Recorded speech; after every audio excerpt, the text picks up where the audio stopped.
Lucas Miller was the kind of man who lived life in silence. A single dad in his late 30s, he spent his days fixing busted engines and his nights tucking in his 6-year-old son, Eli.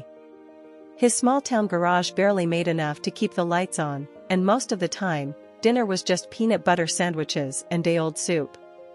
But Lucas never complained. After losing his wife to cancer 4 years ago, his life had narrowed down to one purpose: give Eli a better life. Every morning he tied his apron, rubbed the sleep from his eyes, and got to work in the same garage where his father once taught him how to fix a carburetor. But that one night, cold, stormy, and utterly unremarkable, changed everything. It was just after 11 p.m. when Lucas heard it. A faint cry. Not the mechanical whine of a broken engine, but the soft, muffled sobbing of a child. Confused, he stepped out into the rain behind the garage. There, crouched near the dumpster, were two figures. A woman, soaked to the bone, with her arm tightly wrapped around a little girl. The woman's face was bruised and swollen. Her lip bled slightly, and her clothes clung to her skin from the rain. The girl was maybe 5, with tangled hair and eyes wide with fear. Lucas's instinct kicked in. He knelt slowly, arms open but not too close. "Are you okay?" he asked gently. "Do you need help?" The woman flinched. "Please, no police. We just need a place to stay for the night. Please." He didn't think twice. He helped them inside, grabbing blankets from his office and pouring warm water into a cup. They sat in silence for a long time. The woman introduced herself as Isla, and the girl was Maya. Isla refused to say much, only that they were running from someone and needed to disappear. Lucas sensed something darker beneath the silence, the way Isla stared out the window constantly, the way Maya jumped at every sound. But he didn't push. He let them sleep on the office couch, and by morning, he had made breakfast for them, scrambled eggs and toast. Over the next few days, Isla offered to help clean the garage in return for staying. She scrubbed, swept, and even helped fix a flat tire or two. Maya and Eli quickly became inseparable. They played in the corner with old tires and toy trucks while Lucas and Isla exchanged stories, mostly small things, nothing deep. But slowly, Isla began to open up.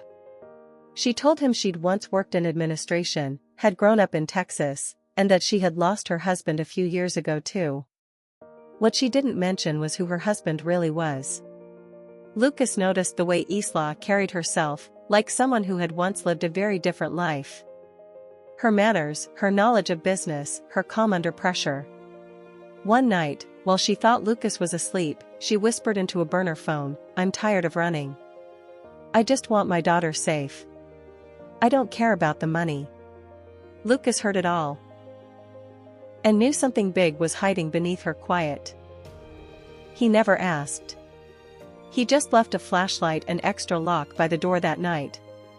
And yet, even as the storm outside faded, Lucas couldn't shake the feeling that Isla and Maya weren't just hiding from a bad man, they were hiding from a world they used to belong to.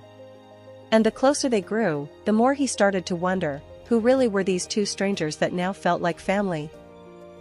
It was on a quiet Thursday afternoon, nearly 2 weeks after Isla and Maya had come into their lives, when everything unraveled. Lucas had taken Eli and Maya for ice cream while Isla stayed behind to organize tools. When he returned, he found her shaking in the back room, tears in her eyes, holding an open laptop and torn documents. She looked up, startled, and finally, after days of guarded silence, she told him everything. Her husband, now deceased, had owned 49% of a massive oil conglomerate called Sable Petrocorp, a private empire worth billions. After his sudden death, his estranged brother, Brent Voss, a man with a violent temper and a history of silencing enemies, tried to force Isla to sign over her shares. When she refused, things turned dangerous. Her home was ransacked. Her accounts were frozen. Lawyers were paid off. Isla took Maya and ran. She thought she could disappear. But Brent had resources, and she knew it was only a matter of time before he found her. Lucas stood in stunned silence. This woman, who had been folding rags and fixing tires, was part of an oil dynasty. And now she was being hunted because she had the integrity to say no. Lucas, a man who barely had a working truck, was suddenly part of something far bigger than he ever imagined. But he didn't walk away. In fact, that night, he made the boldest decision of his life. Lucas reached out to an old friend, Noah, a retired Marine with connections to whistleblowers and journalists. Together, they put together Islaw's evidence, financial reports, hidden recordings, and private memos. Within days, it was in the hands of an investigative news team. What followed was national headlines. Oil empire family feud turns criminal. Whistleblower widow breaks silence. The media storm blew the lid off Brent's crimes, and with the public spotlight, he had nowhere to hide. He was arrested and indicted for fraud, intimidation, and conspiracy. Islaw was finally safe. And she had Lucas to thank for that.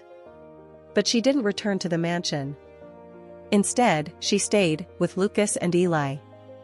Over time, she used her newly restored assets to transform Lucas's rundown garage into a community auto haven, a place where struggling single parents could get their cars fixed for free, attend job training, and rebuild their lives. Maya and Eli were enrolled in the same school. And Lucas? He finally smiled with peace. One sunny morning, a year after that stormy night, under the same roof where the story began, Lucas knelt down and asked Islaw to marry him. She said yes.